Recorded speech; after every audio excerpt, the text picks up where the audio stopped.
नमस्कार दोस्तों, आज हम ट्रू मीडिया के कार्यक्रम में एक मुलाकात में आपको और एक ऐसी शख्सियत से रूबरू करा रहे हैं जो एक साहित्यकार हैं, संगीतकार हैं, नृत्यांगना हैं और उत्तर प्रदेश सरकार में विधि परिवीक्षा अधिकारी हैं।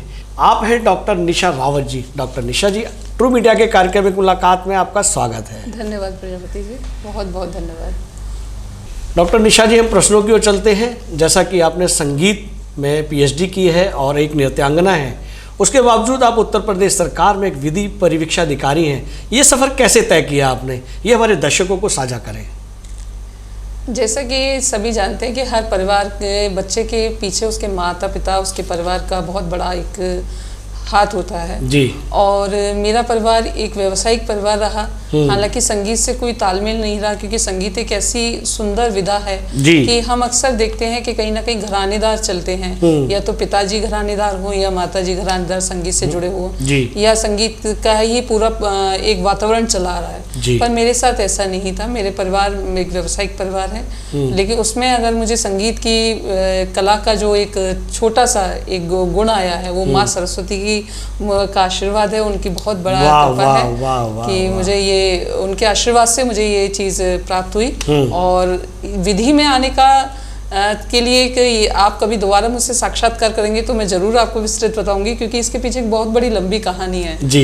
लेकिन यही है कि जो भी जिस भी फील्ड में आते हैं वो पहले से डिसाइड होता है। वाकई बिल्कुल। और उसी तरह से रास्ते बनते हैं, उसी तरह से हम चलते हैं, बिल्कुल सही, दृढ़ संकल्प लेकर। तो हमेशा कोशिश करनी हमें ये चाहिए कि हम है क्या जहाँ भी जा रहे हैं उसमें हम एक नया सफर, एक नया अनुभव के लिए हम तैयार रहें कि हमें इसमें कुछ नया ही मिलेगा जो मिलेगा।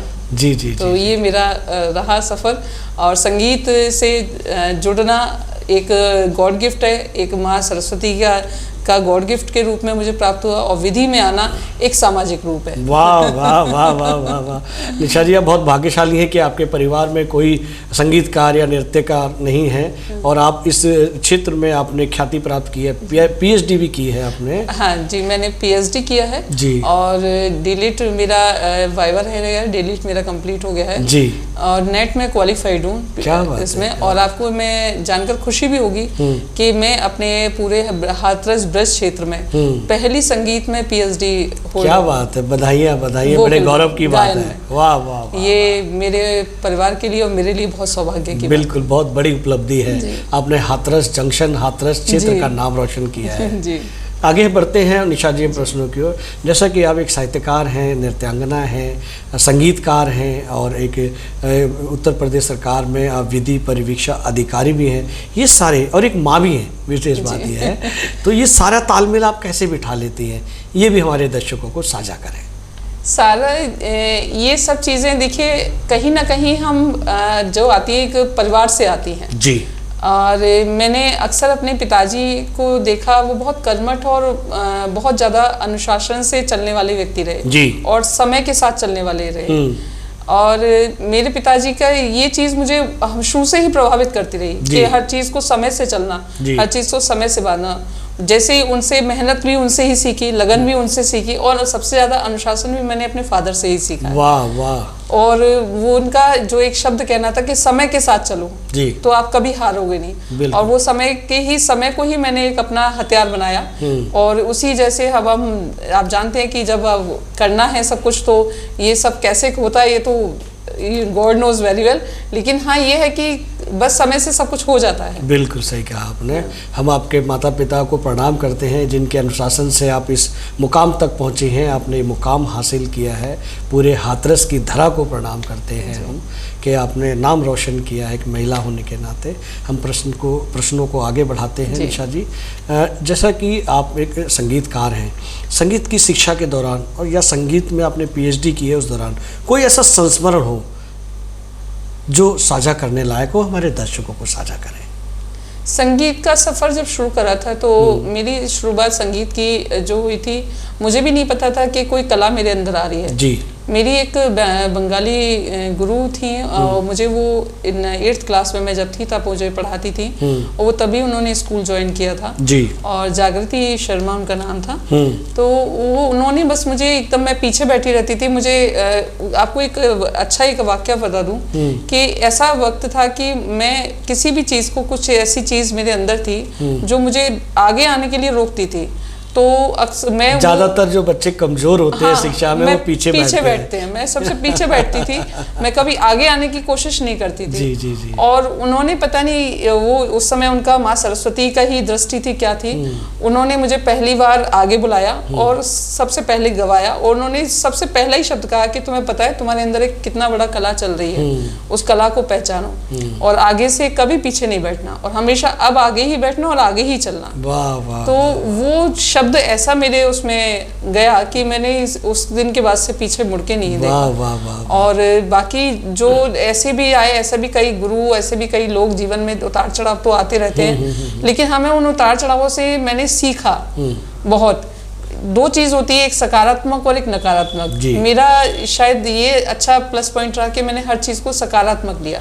अगर मुझे कोई चुनौती दे रहा है तो मैंने उसको ये लेके नहीं बैठा कि उसने मुझसे ऐसा किया, मुझे लगा कि इसको समय के समय जवाब देंगे, अभी चलना है। जी जी जी। बस चलना है, बस आपने अपने लक्ष्य को टारगेट। हाँ, लक्ष्य को ही एक अपना मेन मेरा मुद्दा था कि लक्ष्य पे पहुंचना है। और ये चीज आज तक है, मैं इतने सालों से चलती आ रही हूँ, ये आज तक है कि मैं कभी इधर उधर नहीं देखती हूँ। बस कौन क्या कह रहा है ये भी नहीं पता, बस मुझे ये पता है कि लक्ष्य क्या है, वहां तक पहुंचना। वाह वाह वाह। ये भी संस्कार आपको आपके माता पिता से मिले हैं। बहुत बढ़िया, बहुत खूब। जैसा कि निशा जी आप एक लेखिका भी हैं, तो हम अगला प्रश्न लेकर रखते हैं कि अब तक आपकी कितनी पुस्तकें प्रकाशित हो चुकी हैं, उन पुस्तकों के बारे में भी हमारे दर्शकों को साझा करें। मैंने लिखना स्टार्ट किया था 2099 में से। जी।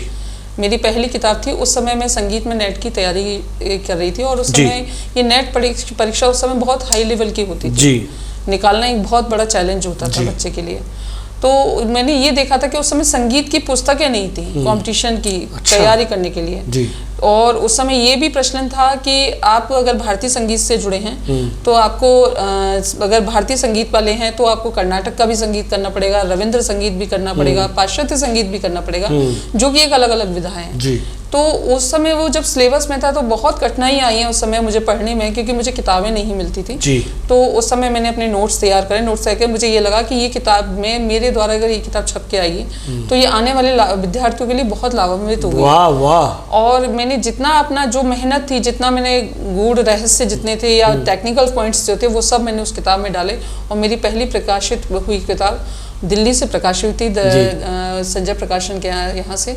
और वो किताब के बाद फिर मैंने काफ़ी किताबें लिखी, 13 पुस्तकें मैं लिख चुकी हूँ। इसके अलावा मैं आपको बता दूं कि नेट पर जो कंपटीशन है उसके ऊपर तो किताबें आती हैं, लेकिन रिसर्च है एक ब्रज लोक संगीत जिस पर मैंने रिसर्च करी थी। और सेकंड रिसर्च मेरी गज़ल गायिकाओं के ऊपर थी, भारतीय संगीत में गज़ल गायिकाओं का, तो उसके ऊपर रिसर्च करी थी। वो किताब भी मेरी मार्केट में। बहुत अच्छे, बहुत अच्छे। तो सभी अभी तक सारी किताबें बहुत अच्छी हैं और मुझे अच्छा लगता है कि अगर उनकी कोई समीक्षा भी करता है तो मुझे अच्छा लगता है। वाह वाह। क्योंकि उन समीक्षा से मुझे पता चलता है कि हम इसमें और क्या नया इवेंट कर सकते हैं, क्या जोड़ सकते हैं। बिल्कुल बिल्कुल बिल्कुल बिल्कुल। तो जैसा आपने बताया कि आपने कई विधाओं पर अपनी पुस्तकें लिखी हैं, तो मैं चाहूँगा कि हमारे दर्शकों को कोई रचना, साहित्यिक रचना कोई अगर आपको याद हो तो वो साझा करें।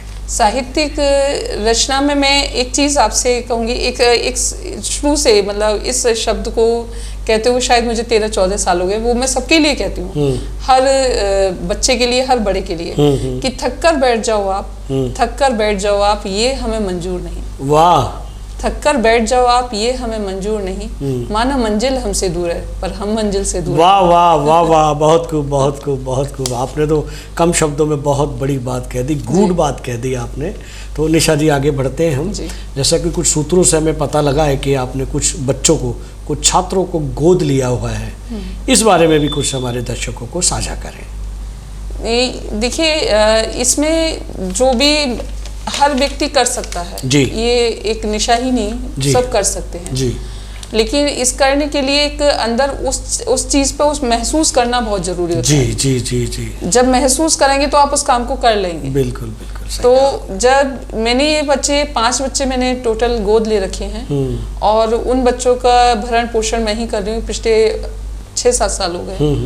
और ये बच्चे की परवरिश जो मिली है ये ईश्वर की ने मुझे चुना, उसके लिए मैं अपने ठाकुर जी की बहुत बहुत धन्यवाद करती हूँ कि उसके लिए उन्होंने मुझे चुना है उनके लिए, क्योंकि आप कहीं ना कहीं से संस्कार जुड़े होते हैं हम लोग के, पूर्व जन्म के भी संस्कार जुड़े बिल्कुल सही कहा आपने। तो वो संस्कार जुड़े थे। उसके बाद इनकी जितना मेरी रॉयल्टी आती है बुक्स की वो सब उन बच्चों की पढ़ाई एजुकेशन में आती है। बहुत अच्छी तालीम वो बच्चे पा रहे हैं, बहुत अच्छे। और अभी तक बच्चे छोटे छोटे ही हैं, लेकिन सबसे बड़ा बच्चा जो है वो अब इस समय 7th क्लास में आ गया। अच्छा अच्छा अच्छा। तो उसका करीब 12 वर्ष का है। हाँ 12 वर्ष का है, करीब 12 वर्ष का है। और ये बच्चा मैंने 3 साल का गोद लिया था। जी जी जी जी। तो ये बच्चे सब मुझे डॉक्टर निशा मम्मी कहते हैं। वाह। और बाकायदा इसी तरह बोलते हैं तो अच्छा लगता है जी। इनकी वजह से। इसके लिए मैं अपने परिवार का, अपने ईश्वर का, ठाकुर जी का बहुत ज़्यादा ऋणी हूँ मैं कि मैं इस काबिल हूँ। बहुत अच्छे। आप कह रहे हैं काबिल है, मैं कह रहा हूँ कि आप काबिल तारीफ है। बहुत बहुत शुभकामनाएं निशा जी। हम प्रश्नों की ओर आगे बढ़ते हैं। जैसा कि आपके पास उत्तर प्रदेश सरकार में एक विधि परिवीक्षा अधिकारी का पद है, इस जॉब को, इस काम को, इस कार्य को करते हुए कोई ऐसा संस्मरण साझा करें जिसने आपको ये दिल को छुआ हो। जब ये मैं इस लाइन में आई थी 2015 में, तो मेरे लिए एक बहुत बड़ी चुनौती थी इस लाइन में आना, क्योंकि संगीत और कानून दोनों एक अलग अलग रूप हैं, जमीन और आसमान, जमीन आसमान है। जी जी। कि संगीत जहाँ एक भावनाओं से जुड़ा है और रस होता है उसमें एक, जी जी, और एक शालीनता, शांत भाव होता है। जी जी। वही ये उथल पुथल वाली जिंदगी है।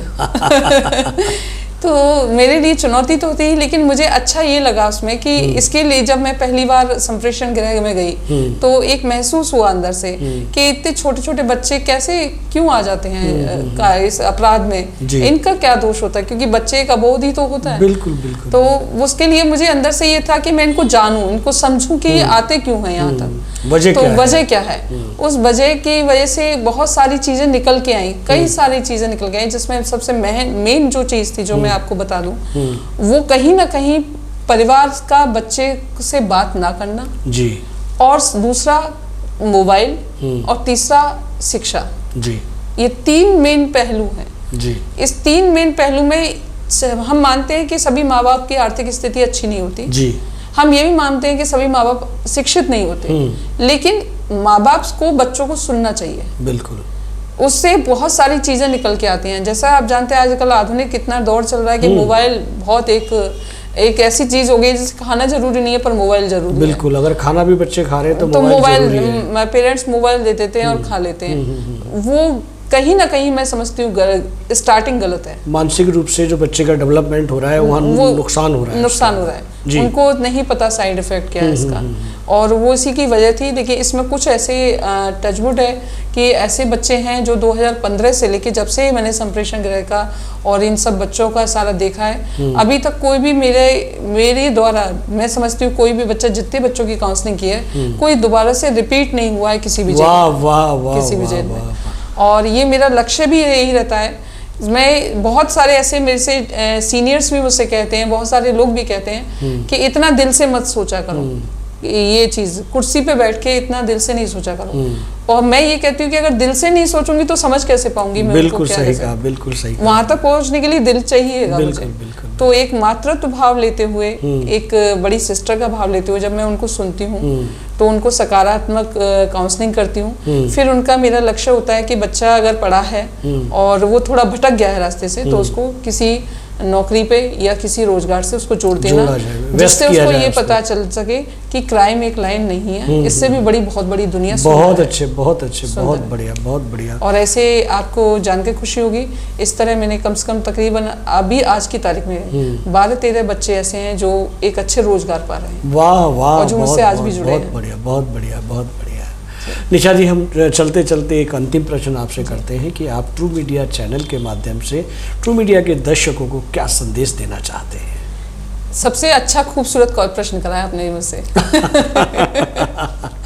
क्योंकि मैं जब से ट्रू मीडिया से जुड़ी हूँ जी, और सबसे पहले तो मैं लक्ष्मी जी की भी आभारी हूँ बहुत ज़्यादा।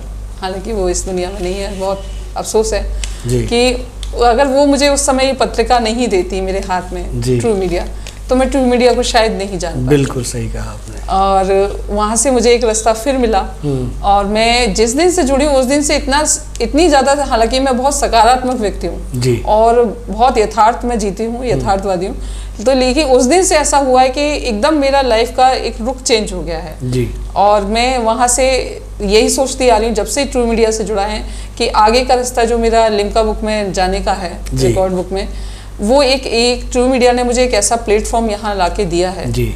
इसके लिए मैं तहे दिल से ट्रू मीडिया का शुक्रिया अदा करती हूँ कि यहाँ से मेरा आगे का दूसरा स्टेप जो लिम्का बुक में है वो मैं रखने जा रही हूँ। आपकी जब ये पत्रिका आएगी, ये मेरे सौभाग्य है, मेरे माता पिता का आशीर्वाद है और मेरे ठाकुर जी का भी बहुत बड़ा आशीर्वाद है कि मैं इस काबिल हूँ कि लोग मेरे व्यक्तित्व के, और आप ट्रू मीडिया मेरे व्यक्तित्व के ऊपर एक मैगजीन निकालने जा रहा है, और इसके बाद मेरा आगे का स्टेप भी निर्धारित है।